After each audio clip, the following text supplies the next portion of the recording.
Ótimo, gravando a partir de agora, então.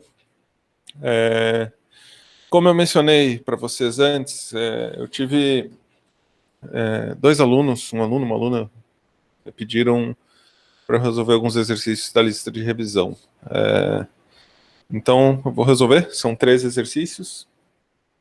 E depois eu separei um no final, que eu não sei se vai dar tempo, mas se der tempo eu resolvo, que é um exercício que eu achei interessante. Parece simples, mas ele é bastante interessante. Mas então vamos lá, eu vou compartilhar a tela aqui do PowerPoint, só um pouquinho.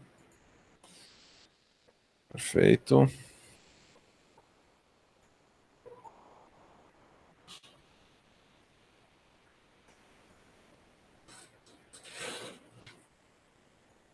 Ótimo. Então, agora vocês devem estar enxergando o slide e vamos pelos exercícios. Eu vou resolver o exercício 9, o 8 e o 7. Ok? Tá na ordem invertida porque foi basicamente a ordem que eu fui recebendo e-mail e fui preparando. Acabei deixando invertido. Então, o exercício número 9 é um exercício para inspirar o pessoal que estuda neurociências, né, para entender alguma coisa sobre essa troca de informação de neurônio. Então, o enunciado do problema é o seguinte: um sinal nervoso é transmitido através de um neurônio quando um excesso de íons de sódio com carga mais E entram subitamente no axiônio, uma parte longa e cilíndrica do neurônio. Durante esse processo, podemos aproximar o axiônio por uma carga pontual, contendo um total de 7,22 × 10⁻⁷ íons de sódio. Qual o campo elétrico que esse fluxo súbito de cargas produz na superfície do corpo se o axiônio está a uma distância d igual a 5,06 × 10⁻², metros abaixo da pele? Use a constante de Coulomb, 9 × 10⁹ newton vezes metro quadrado por Coulomb quadrado. Ótimo. Aqui, esse problema, eu não gostei da formulação dele, porque ele fala isso aqui, que ele fala que é uma parte longa e cilíndrica do neurônio. Isso leva a falsa, digamos, premissa que a gente vai ter que descrever esse sistema como um cilindro. Mas, na verdade, não. Porque depois ele fala que a gente pode aproximar nesse processo o axiônio por uma carga pontual, contendo total de tantos íons de Na. Então, no fim das contas, a gente está tratando uma carga pontual, não de um cilindro, ok? Então, deixa eu fechar a porta aqui, gente. Ótimo. Então, como a gente resolve esse problema? No fim, ele é um problema bastante simples, porque ele é só uma carga pontual, mas ele tem essa confusão que é gerada por ele falar que o axiônio é longo e cilíndrico. Então, vamos resolver. O que ele deu para a gente? Ele disse que o número de íons de sódio no axiônio é 7,22 vezes 10⁷, ok? E cada um desses íons, então o Na+, ele tem uma carga mais E, que é a carga do elétron, ok? Deixa eu colocar uma setinha aqui só para ficar mais simples. Então, cada sódio tem uma carga de 1 mais E. Então, basicamente, o que aconteceu com o sódio? Ele perdeu um elétron, então ele fica com uma carga positiva.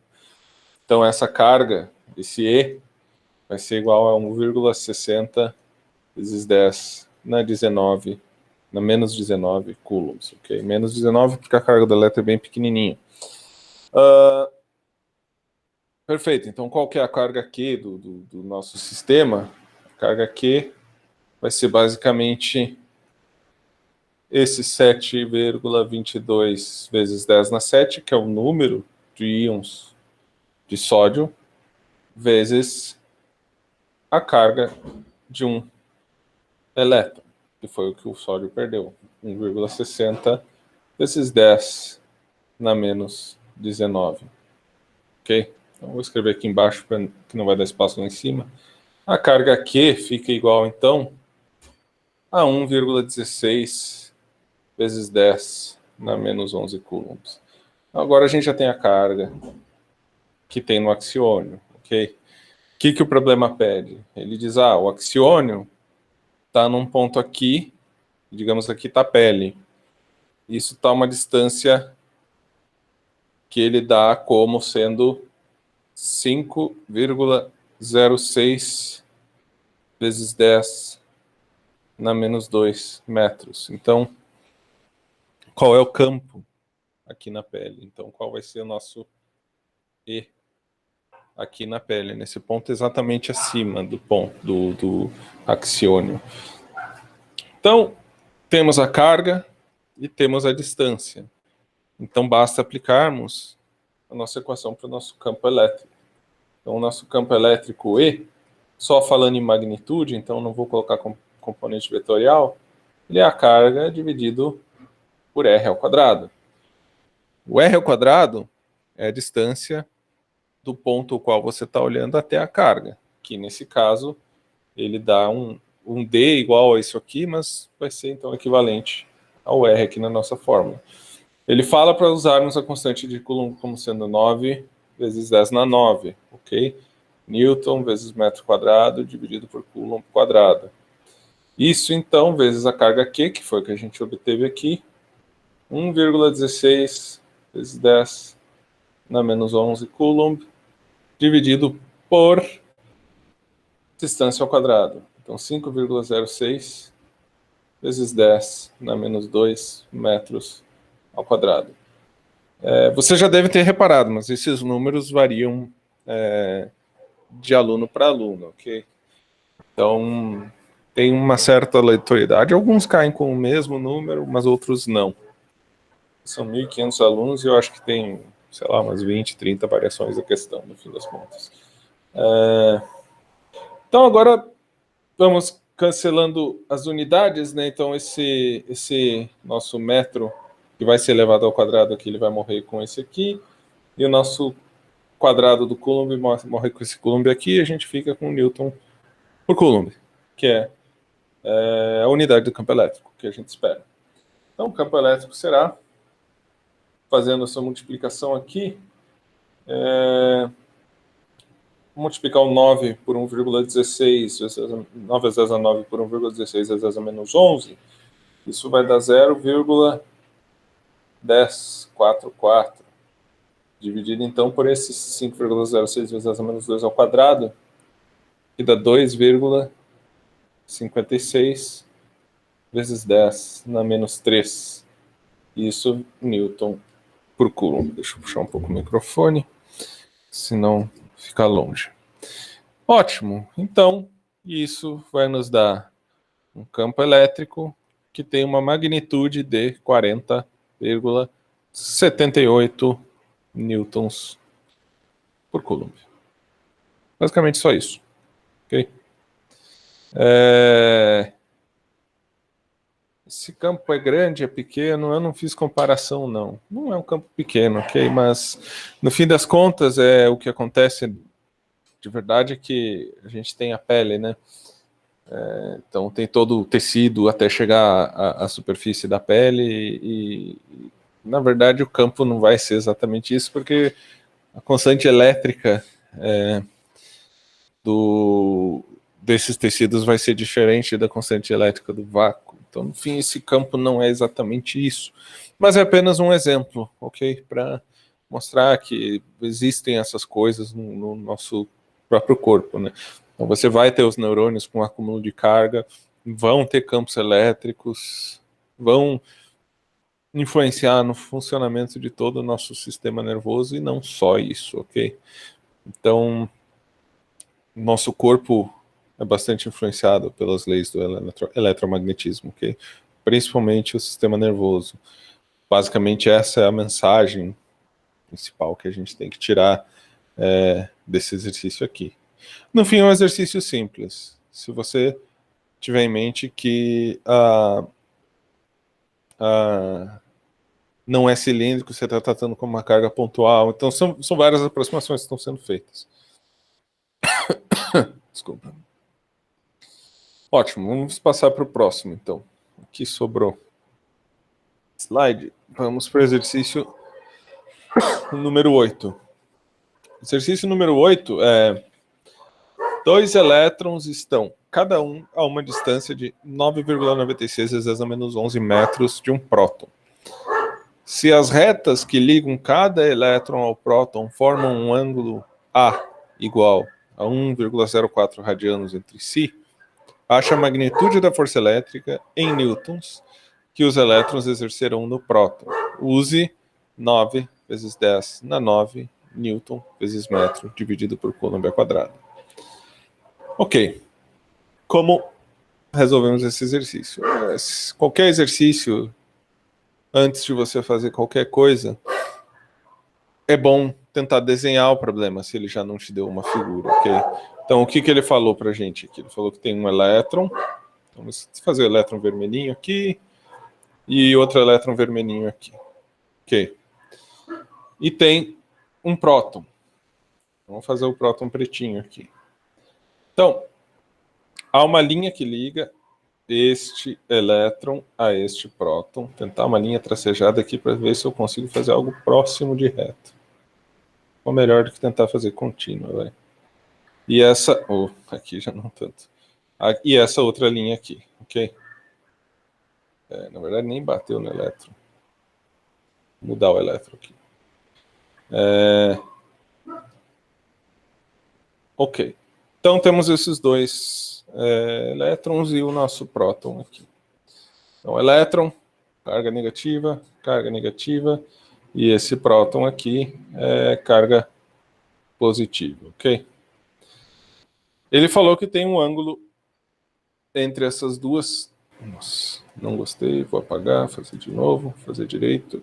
Aqui, tem um ângulo... não tem muito jeito, não. Ainda preciso pegar prática com essa mesinha digitalizadora. Um ângulo θ aqui entre as duas linhas que ligam os elétrons ao próton. E esse ângulo θ, ele dá no enunciado que é 1,04 radianos. Radianos é ruim de pensar. A gente pensa em graus, né? No fim das contas, no meio acadêmico, científico, o pessoal gosta de usar radianos, mas ninguém tem tanta prática em visualizar radianos de fato. Então a gente converte isso aqui para graus, para ter uma noção do quanto é esse ângulo, né? E esse número é 59,6 graus, ok? Por isso que eu fiz mais ou menos assim. Na verdade, isso aqui está até maior que 90, está bem longe do 60, mas tudo bem, é só pictórico, ok, gente? Então esse θ é igual a 59,6. O que a gente tem que analisar, então? Ele quer saber qual que é a força resultante nesse próton. Então, negativo, positivo, esses dois caras, eles se atraem, ok? Então, a gente tem um vetor aqui que vai ser desculpa, aqui realmente ficou ruim. Deixa eu tentar apagar aqui. Ok. Então, tem um vetor aqui e outro vetor aqui. Então, negativo e positivo se atraindo. Então, aqui a gente tem, eu vou dar um nome aos bois agora aqui, então, eu vou chamar essa partícula 1, essa é a partícula 2, e esse aqui eu vou chamar da partícula P, vai, próton. 1, 2, elétron 1, elétron 2 e o próton. Podia botar 3, mas só para ficar claro que é próton, não é outro de carga negativa. Então, olhando isso aqui, o que eu vou ter? Deixa eu botar esse P aqui para baixo, senão vai me atrapalhar aqui em cima. Vou ter o seguinte, eu tenho que fazer agora a projeção das componentes x e y, então, dessas minhas forças. Então, você olhando aqui, vou fazer os tracinhos, deixa eu já apagar esse mais aqui, coloco esse mais, deixa sem o mais, senão a gente não precisa desse mais, você sabe que o próton é positivo, já falei algumas vezes. Então, essa projeção aqui e essa projeção aqui, ok? Então, pensando no nosso sistema de coordenadas, ok? O x e y, esse é o nosso sistema de coordenadas. Coloco a origem aqui no próton. O que a gente já pode observar aqui? A gente vai ter, então, essa aqui que é a força da partícula 1 no próton. E essa aqui é a força da partícula 2 no próton. Aqui, então, fica o nosso F2px. E aqui fica o nosso F2p, F1p, desculpa. F1px. Eles estão à mesma distância, ok? Isso é dado no enunciado. E eles formam esse ângulo. Então, basicamente, por simetria, a gente já consegue saber que as componentes em x se cancelam. Então, o F1px e o F2px somados dão zero. Então, o somatório das forças em x é igual a zero. Eu não preciso mais me preocupar com as forças em x. E aqui, tanto o F1py como o F2py são iguais, ok? Afinal, os dois vão dar esse vetor aqui. Então, projetando para cá. Ótimo. Agora, qual o ângulo? Então, que eu tenho. Qual vai ser esse ângulo aqui de cada um dos dois casos? Como esse ângulo entre as duas retas é θ, esse ângulo aqui, que eu estou formando entre as duas, esse ângulo vai ser θ sobre 2. E eu quero descobrir, então, qual é o cateto adjacente aqui a esse ângulo. Então, eu tenho a hipotenusa, o cateto adjacente, então eu tenho que usar a projeção de cosseno de θ sobre 2 para eu descobrir qual que é a componente y. Então, esse F1py é igual a F2py, então eu vou dizer que isso aqui é igual a F1p, podia ser F1p ou F2p, tanto faz, ambas têm o mesmo módulo, cosseno de θ sobre 2. Ok? E o somatório das forças em y, só para ficar claro, vai ser então igual a 2 vezes o F1py. Por quê? Porque eu estou projetando esse aqui e esse aqui. Então, se eu fizer a soma vetorial, essa figura já está ficando muito poluída, me desculpe. Mas se eu fizer a soma vetorial, basicamente esse vetor vai vir para cá e vai dar 2 vezes qualquer uma das duas projeções que são iguais.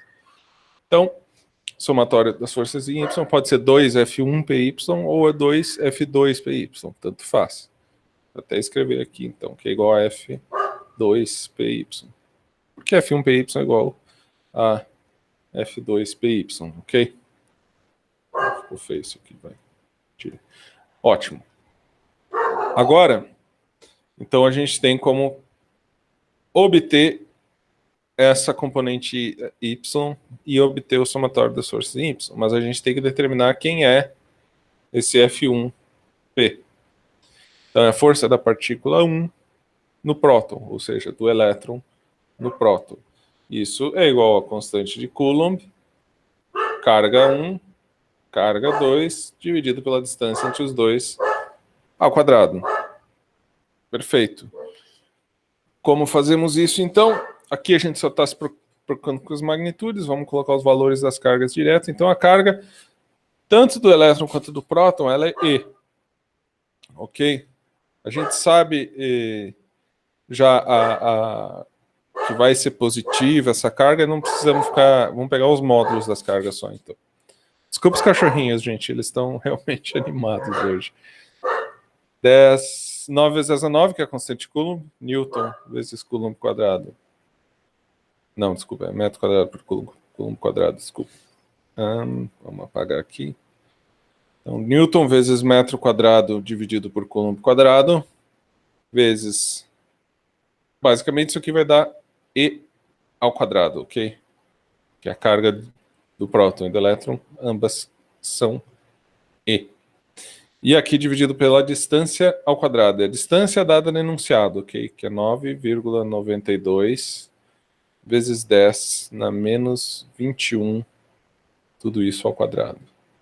Ótimo. Então, e esse aqui, como ele é a carga do elétron, já vou colocar aqui o valor, que é 1,60 vezes 10 na menos 19. Isso aqui também é ao quadrado, que eu estou multiplicando carga do elétron, carga do próton. Negligenciei o sinal porque eu só estou trabalhando com o módulo que eu já sei que a direção aqui vai ser mais J, ok? Vamos lá, então F1P fica igual. Agora, a constante de Coulomb, 10 na 9, vamos... Eu esqueci de colocar as unidades aqui. Então, aqui vai ser Coulomb e aqui metro. Então, como nós temos... esse cara vai ser elevado ao quadrado, então a gente vai matar esse metro aqui. E esse aqui também vai ser elevado ao quadrado, esse Coulomb. Então, vai cancelar com esse Coulomb quadrado aqui. Então, só sobra Newton, que afinal é a unidade da força. Então, ficamos com Newton aqui. Vezes, então, 1,6 vezes 10 a menos 19 ao quadrado, isso nos dá 2,59. Vou esse pontinho aqui para não parecer errado. 2,59 vezes 10 a menos 38. Isso aqui dividido por 9,92 vezes 10 na menos 21. Que então vai dar igual a 2,35 vezes 10 na menos 8 newtons. Isso é o F1P, ok, gente? Então a gente tem que voltar lá e substituir esse F1P aqui. Fazer vezes cosseno de θ sobre 2 e multiplicar por 2 para obter a nossa força total. Então vamos fazer isso. A gente sabe que a força total é igual a 2 vezes o F1PY, isso na direção J, mais. Então a gente tem que isso vai ser 2 vezes o nosso F1P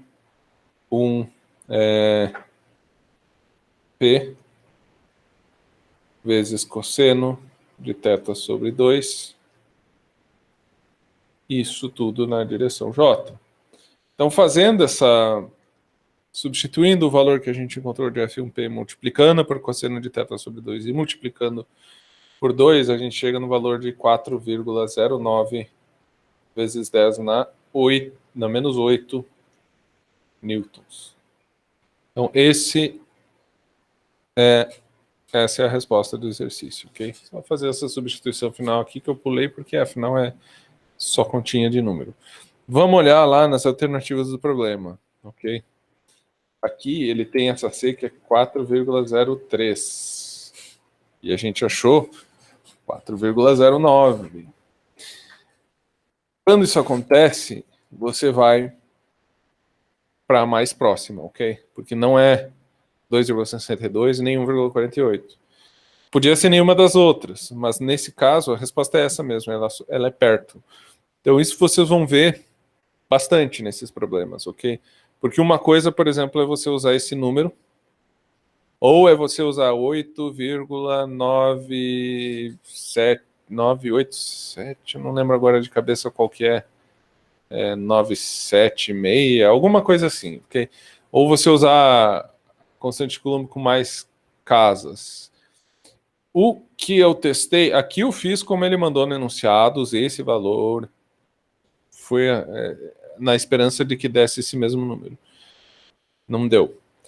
Eu fui lá, fiz uma tabela, usei todas as casas decimais possíveis para constante de Coulomb e carreguei o máximo de casas decimais em todas as operações e eu achei 4,04. Na verdade, 4,037 alguma coisa, que arredondaria para 4,04. Então, provavelmente, quem elaborou esse exercício, ele viu lá 403, esqueceu até de arredondar, só colocou isso, fez numa planilha, e então ficou um pouquinho longe do valor arredondado. Isso vai acontecer bastante, gente, ok? Então, 4,09 vezes 10 na menos 8, que foi o que a gente achou, na verdade, se traduz a esse aqui. Você pega o que tiver mais próximo. Se tiver muito longe, mais que 0,1 de diferença, 0,2. Obviamente aqui falando quando a gente tem aqui 3 algarismos significativos. Né? Agora, se você está falando de uma diferença de um número que é já 0,1, e aí você achar um 0,2, aí você está achando o dobro. Então não, se forem poucos porcentos de diferença, tudo bem. Aí você escolhe o mais próximo. O que pode acontecer é da diferença ser grande demais e você ter errado a conta. O que acontece? O que esqueci de multiplicar pelo cosseno. Ou não usei θ sobre 2, usei θ. Então aí volta e tenta achar. Refaz do zero para ver se você não esqueceu de nenhum detalhe. Faz todo o raciocínio de novo. Ou deixa esse exercício de lado por um tempo, faz outros, depois você volta nele. Aí normalmente, às vezes, quando você volta depois de um tempo no mesmo exercício, você consegue já olhar ele com outros olhos e às vezes acha o próprio erro. Ou olha no dia seguinte, por exemplo. E até melhor, às vezes olha no dia seguinte que você, se tiver tempo, né, para olhar no dia seguinte. Aí você olha e acha seu erro. Se não, ó, pede para o professor resolver. Pergunta para o monitor. Não tem, assim, o processo de aprendizado não é fácil, dói, é difícil. Vamos ver aí, Hilton. Professor, teve um meu que deu 007 de diferença. Aí fiquei na dúvida se eu marcava a resposta mais próxima ou nenhuma das outras. 007, depende. 007 de quanto, Hilton? Se for 007 de 01, é muita coisa. Se for 007 de 10, não é nada. Então, pensem em erro relativo, né? Porcentagem. Você lembra de quanto era o número, Ailton?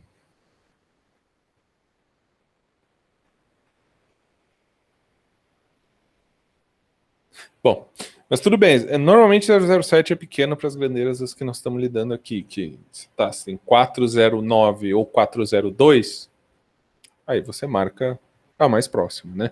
Aqui, nesse caso, a gente tem uma diferença de 0,06, por exemplo, ó. 1,18, 1,11. Eu diria que é ok, você marcaria a mais próxima. Perfeito. Então é isso. Aqui a gente tem uma diferença de 0,06 e eu marquei a mais próxima. E aqui realmente essa é a resposta certa, ok? Ótimo. Então, esse esclarecimento é importante, porque vocês vão se deparar com isso. Na prova, eu não sei se vai ser múltipla escolha ou se vai ser a resposta numérica direto. Se for múltipla escolha, adotem esse procedimento, pega a mais próxima. Esse nenhuma das anteriores, na verdade ninguém gosta, né? Quase nenhum professor da disciplina gosta. Mas já foi montado o banco de dados com vários exercícios de outros anos que tinham esse nenhuma das anteriores. E eventualmente nenhuma das anteriores, ok? Infelizmente. Nem sempre dá o número. E aí isso causa muita confusão. Na prova a gente vai evitar colocar qual nenhuma das anteriores, se for múltipla escolha. Se for número direto, aí a gente vai colocar uma faixa de aceite, porque por conta desses erros de arredondamento. Que eu estimo que seja de 2 a 4%, ok? O erro por arredondamento em geral. Perfeito, vamos então para o próximo exercício. Deixa eu salvar aqui as anotações só para não perdermos. Ok, vamos lá. Um próton tem massa m igual a 1,7 vezes 10 a menos 27 kg e carga Q igual a 1,6 vezes 10 a menos 19 coulomb. Ele se desloca com velocidade v igual a 4,72 vezes 10 a 5 metros por segundo no sentido horizontal. E no instante t igual a zero entra em um campo vertical de magnitude 1,04 vezes 10 a 4 newton por coulomb. Desprezando qualquer efeito gravitacional, encontre seu deslocamento vertical, depois de percorrer uma distância d igual 3,27 vezes 10 a menos 2 metros, horizontalmente. Escolha uma, que, como todas as listas de revisão, múltipla escolha. Basicamente, esse problema é muito parecido com o exercício 7. Então, o exercício 7 da lição número 4, ok? Que eu tenho um vídeo que eu fiz uma resolução desse cara aqui. Então, basicamente, lá eu faço essa conta. Mas eu vou resolver aqui com vocês também. É sempre bom ver feito de jeitos diferentes, digamos. Eu não sei se eu fiz parecido ou diferente, porque, bom, eu já esqueci como é que eu fiz da outra vez. Mas vamos lá, vamos fazer. Então, o que o enunciado nos dá? A massa é igual a 1,7 vezes 10 na menos 27 quilogramas. Essa é a massa do próton. A carga aqui do próton é 1,6 vezes 10 na menos 19 coulomb. A velocidade V inicial é igual a 4,72 vezes 10 na 5 metros por segundo. Na direção horizontal, ou seja, ele está entrando aqui, eixo mais x. Então vamos imaginar aqui já o eixo de... Ah, não, já tem o eixo de coordenada lá, gente, não precisa desenhar. O eixo de coordenadas está aqui, ó, ok? Y e x. Aqui nosso eixo de coordenadas. Perfeito. Então essa velocidade em direção mais x. E o que mais que a gente tem de dado? Ele diz que é no t igual a 0, ou seja, esse ponto aqui, o qual ele entra entre as duas placas, é o tempo t igual a 0. Tudo bem, isso você pode definir o tempo inicial, mas ok. Aqui a gente define então como origem do sistema de coordenadas, esse ponto exatamente que ela entra, ok? Então aqui é o 0, 0, x0, y0. Então no t igual a 0 a gente está no ponto P igual a 0, 0. Ok. O campo elétrico que as duas placas formam, ele é 1,04 vezes 10 na 4 Newton por Coulomb. Aqui na direção mais J. Deixa eu ver se ele fala alguma coisa da direção do campo no enunciado que eu não lembro. Campo elétrico vertical de magnitude, ele não fala da direção. Tudo bem. Mas vamos lá. Eu acho que aqui a direção, na verdade, dele tem que ser menos J. Mas como ele não fala a direção, a gente só vai tratar das magnitudes, não vamos nos preocupar, então, com a direção do campo e vamos tratar isso como apenas a magnitude, ok? Um E sem nada vetorial. Foi o que o exercício nos deu. E a distância D, a qual ele percorre, é 3,27 vezes 10 na menos 2 metros.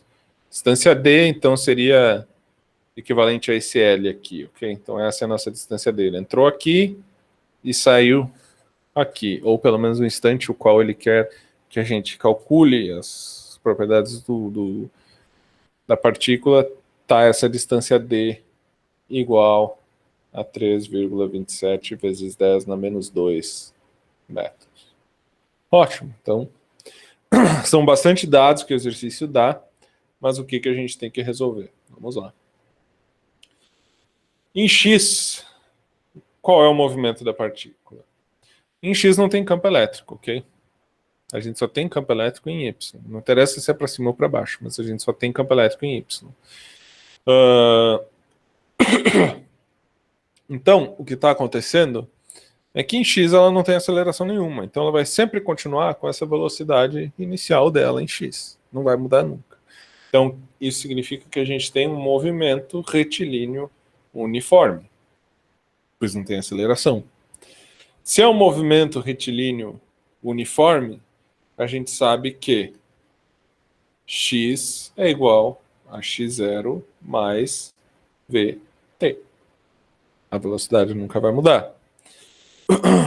Então, qual é o nosso x0? O nosso x0 a gente já definiu como sendo igual a zero, porque a gente definiu essa origem aqui, ok? No t0, o x igual a zero e o y também é igual a zero. O nosso v, a gente tem aqui. E o tempo t, então, vai ser o tempo que ele demora para percorrer toda essa placa. O x final a gente já tem também, que vai ser essa distância d dada aqui. Okay? É meio estranho essa minha seta, deixa eu apagar. Então esse x vai ser esse d aqui. Então basicamente o que a gente tem é que d é igual a vt. Então o nosso tempo t vai ser dado pela distância dividido pela velocidade. Fenômenos mecânicos, primeira semana de fenômenos mecânicos aí, vai, gente. Na primeira semana a gente dá integral derivada, segunda semana, talvez.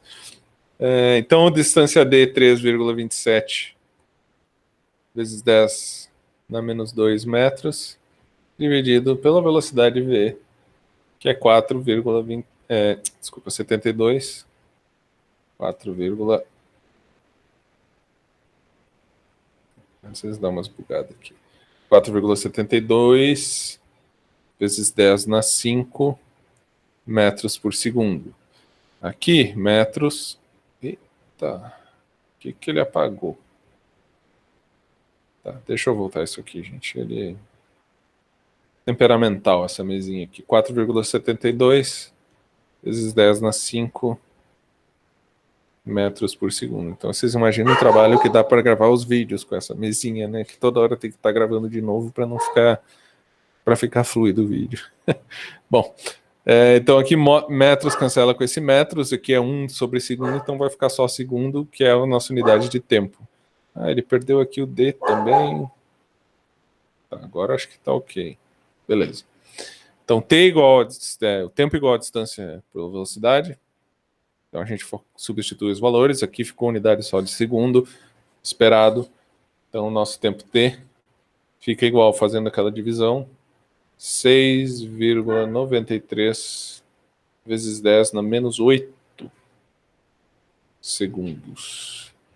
Então, a gente tem aqui 69 nanosegundos, ok? É um tempo bem pequenininho. Mas na escala atômica isso é grande, viu, gente? Tem simulação que eu faço que tem bem menos que esse tempo e a gente publica artigo. Ótimo. Muita coisa acontece no mundo microscópico em poucos nanosegundos. E o que a gente tem? Então vamos só guardar o nosso tempo T aqui para não voltar. 6,93 vezes 10 a menos 8 segundos. Esse é o tempo transcorrido. Em Y, então, o que acontece em Y? Em Y, a gente tem um movimento retilíneo uniformemente variado, porque agora a gente tem aceleração. Aceleração devido ao campo elétrico. Até em exatamente esse vídeo que eu faço essa solução de um problema parecido, no caso era uma carga negativa, como a gente vê na figura, não era um próton. O que acontece é que uma aluna perguntou por que a gente despreza a gravidade, só faz a força devido ao campo elétrico. Porque a força gravitacional frente à força eletromagnética ela é realmente desprezível. Ela é algo como 10 a 40 vezes mais fraca do que a força eletromagnética, a força gravitacional. Então, se você tem um campo elétrico envolvido, a chance dele ser muito maior, o efeito dele numa partícula, do que a força gravitacional é bem grande. A não ser que seu campo seja extremamente pequeno, o que não é comum.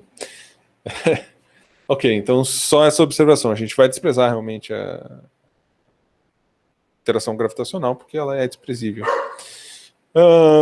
Então, o que a gente tem num MRUV?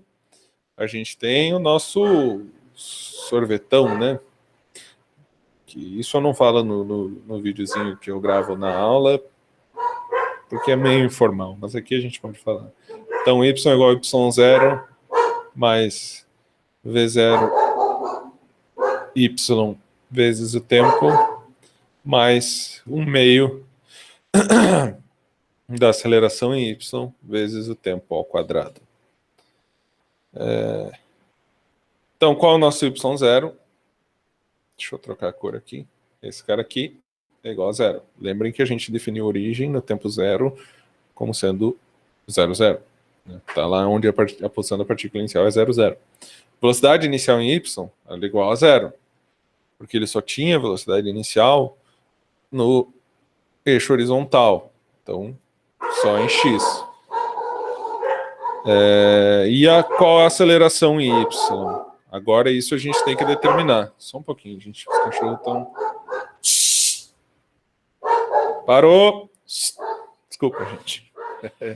Hoje eles estão incomodando de verdade. Então a gente acaba com y igual a 1/2 de AY t ao quadrado. E a gente tem que ver quem é esse AY. Então qual vai ser a aceleração? aceleração, ela vai vir da força elétrica, então, dividido pela massa. Força igual a massa vezes aceleração, né, gente? É fenômenos mecânicos, ok?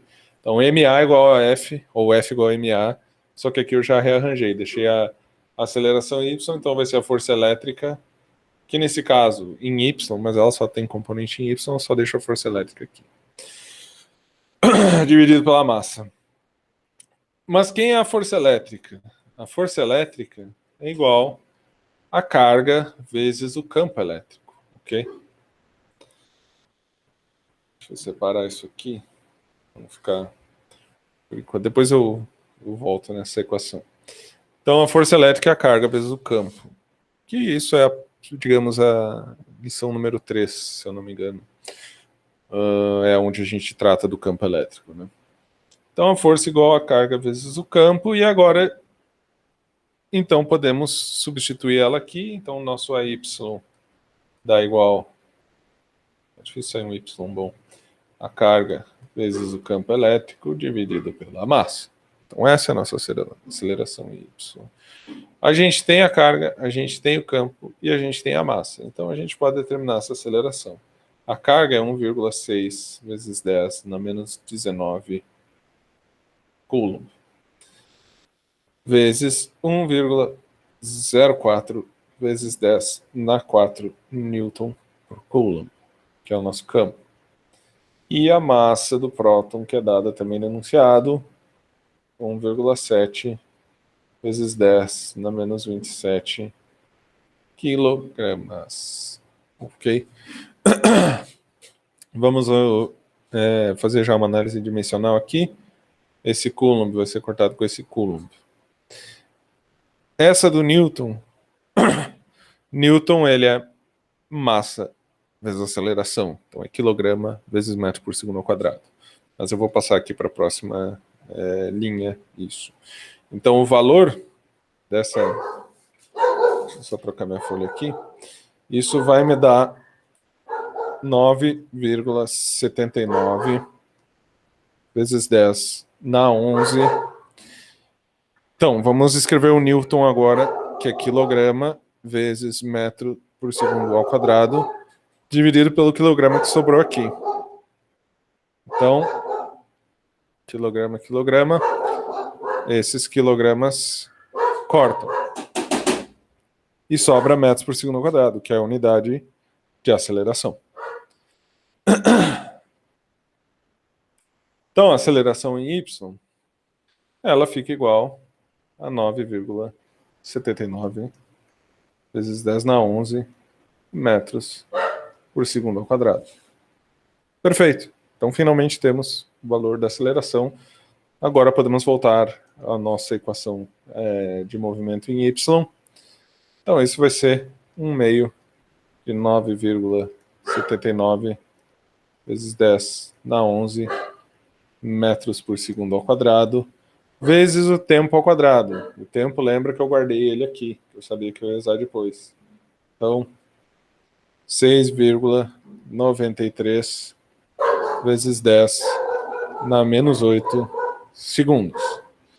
Já podemos ver que esse segundo ao quadrado vai ser cancelado com esse. Opa, esqueci do quadrado aqui, que é o quadrado do tempo, ok?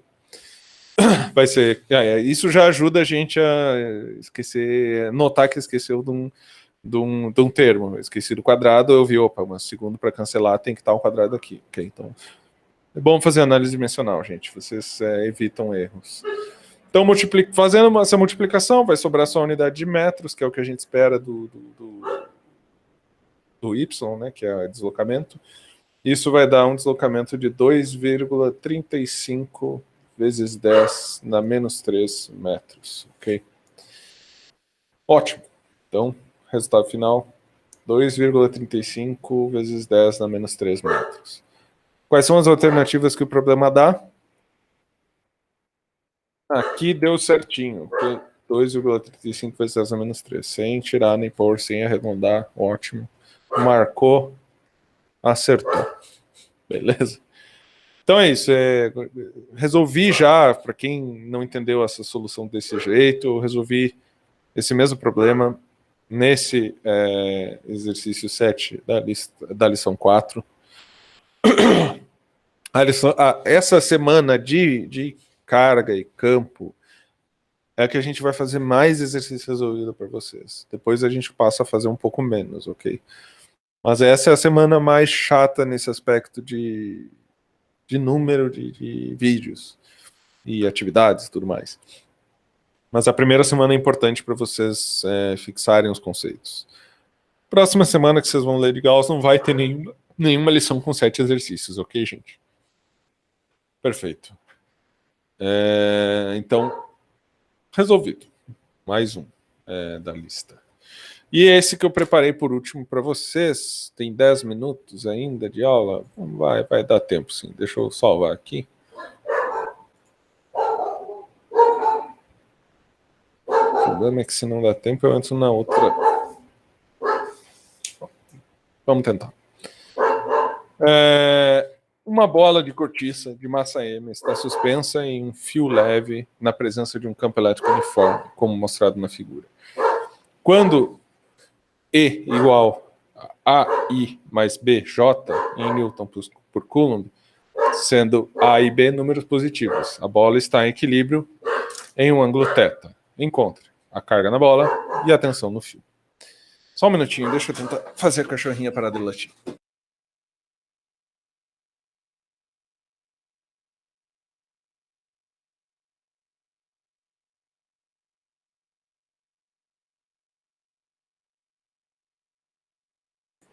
Vamos ver se ela se acalma, gente. Okay.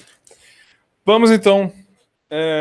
Como a gente tem um campo numa direção arbitrária e a gente tem uma bolinha que está presa a um fio e ela fica nesse equilíbrio com esse ângulo θ aqui. Então vamos à solução. O que a gente tem que fazer nesse problema?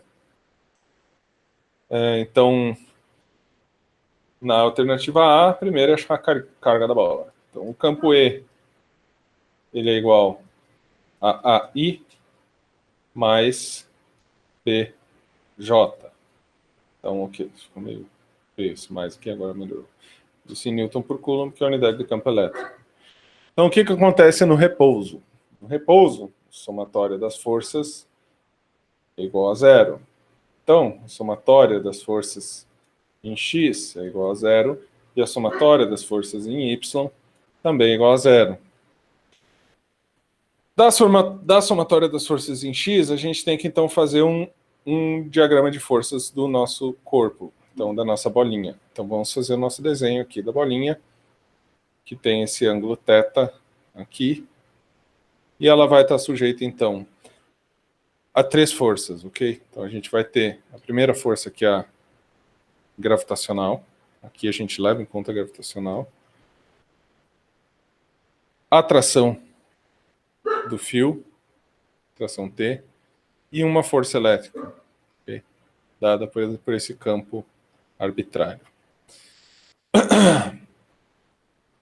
Como aqui é um problema literal, sem números, né, a gente quer achar realmente a carga da bolinha em função de todas as forças, a gente não despreza a força gravitacional nesse caso. Mas no fim das contas ela vai ser pequena, obviamente dependendo do campo e massas envolvidas. Então, o que acontece com a somatória das forças em x? Somatória das forças em x, a gente tem a tração, que está no sentido negativo de x, então ela vai ser menos t seno θ. Aqui eu já estou colocando a projeção, ok? Por quê?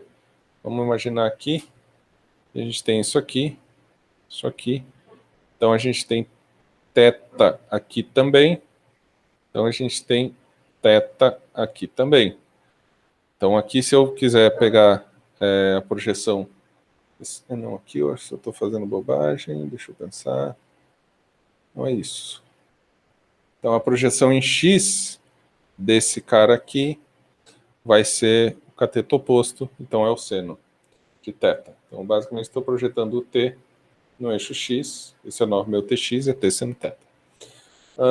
Isso mais a força elétrica, que é a carga vezes a componente x do campo. O componente x do campo é A. Ok? Que só tem A na direção I. E isso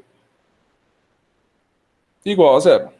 Porque a somatória das forças é zero. Eu não tenho força gravitacional no eixo x, só em y. Daqui, então, a gente pode isolar a atração. E essa atração, então, eu só rearranjando os termos aqui, vai ficar igual a Q vezes A dividido por seno de θ. Perfeito. Então, aqui não tem mais o que a gente fazer. Vamos para a somatória das forças em y. Qual que é a somatória das forças em y? Ela vai ser menos mg, que é a força gravitacional, negativo em y, ok? Isso vai ser, então, mais t cosseno θ dessa vez. Então, agora a gente está pegando a projeção nesse eixo, que é o cateto adjacente. Então, esse aqui é o ty, que é o cateto adjacente, então a gente usa o cosseno de θ. Mais, então, que B, que é basicamente a carga vezes o campo. A componente do campo em Y é B. Isso igual a zero. Então, menos. Agora eu tenho que também. Agora eu posso substituir esse valor do T aqui. Então eu tenho esse T que eu determinei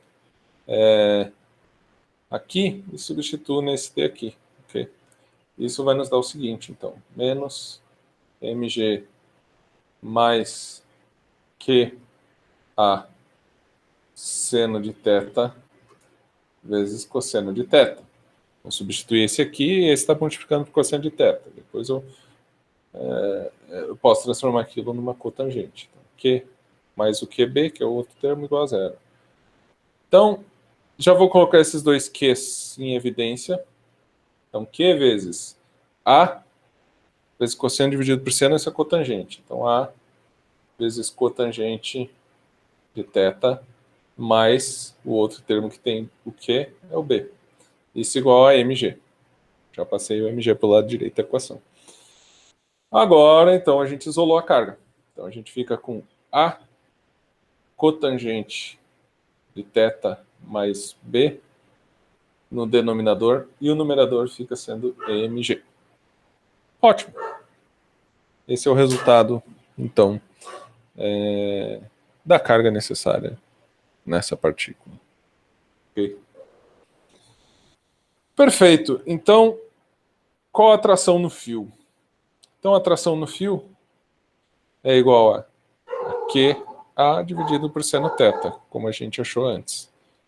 A nossa carga Q é igual a esse termo aqui. Então, a gente tem A cotangente de θ mais B. Isso aqui é tudo no denominador e o numerador fica como mg. Vezes, então, A dividido por seno θ, que é esse outro termo aqui.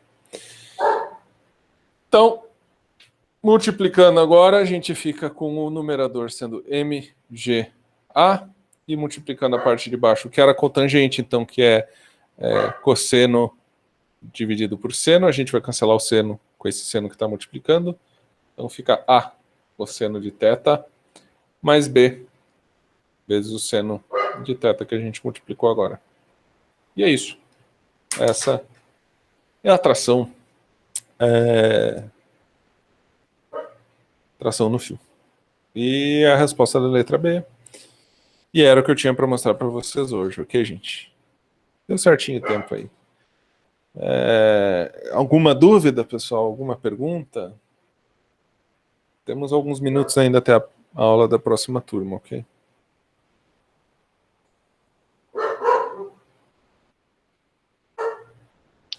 Fazendo uma cópia aqui. Bom. Salvar como... Professor, no exercício 9, a resposta seria nenhuma das alternativas? Não, deixa eu voltar aqui, então, nesse slide. Só um pouquinho. Exercício 9. É verdade, eu esqueci de falar isso para vocês. Nesse caso, 40,78, sim, a resposta é nenhuma das outras. Conferir no sistema e é nenhuma das outras. Realmente não é o ideal não ter o número certinho para a resposta, mas bom, infelizmente as perguntas já foram formuladas assim e eu não posso mudar. Alexandre, professor, no caso de uma distribuição de cargas, por exemplo, num anel, na prova poderíamos usar o argumento da simetria. Claro, se for o caso de ter simetria. Para o cancelamento de componentes, ou precisamos provar que a somatória dá zero? Não, o argumento da simetria é válido. Você não precisa provar nada. Afinal, é só somar os dois e dar zero para provar. Então, não precisa só dizer que é simétrico e segue a vida. Ok. Assim como eu faço para vocês. Isso é um argumento válido e sem problemas. Obviamente, se não tiver simetria, você dizer que tem simetria, sua resposta vai estar errada, no fim das contas. Então, só a argumentação é válida já, Alexandre. Não tem problema.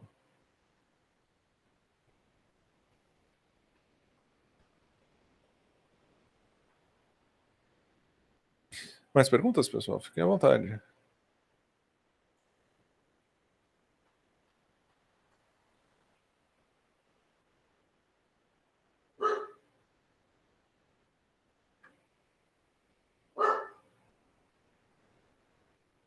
Daqui a pouco a minha cachorrinha vai fazer uma pergunta do jeito que ela tá latindo hoje. Teve uma que até apareceu numa resolução de exercício aí. Se vocês ficarem atentos, vocês vão ver. Até comentaram. Eu não tinha visto que ela tinha saído no vídeo. Foi sorrateira. Bom, gente, se não há mais perguntas, então... eu comprei no Mercado Livre esse pano verde aqui. Na verdade, o professor faz um enjambre grande aqui. Se eu tirar o zoom, você já dá uma olhada aqui, ó. Não é tão bonito quanto parece quando a gente tira o zoom. Mas, bom, pegando só no zoom aqui, a gente fica parecendo profissional, né? Mas, no fim das contas, o backstage não é tão bonito assim.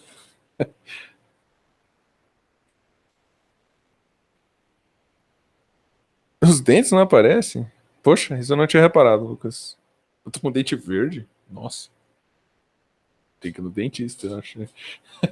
Então, eu vou conferir. Acho que é que isso eu regulo o quanto eu gravo as aulas no OBS, né? Então, o OBS eu posso regular a intensidade do chroma key, eu tenho que provavelmente tirar um pouquinho. Justo. Bom, gente, eu vou então sair um pouquinho aqui para a apresentação, que eu tenho que salvar o slide dessa turma para começar outra em branco para a próxima. Ok, gente? Então, até daqui a pouquinho.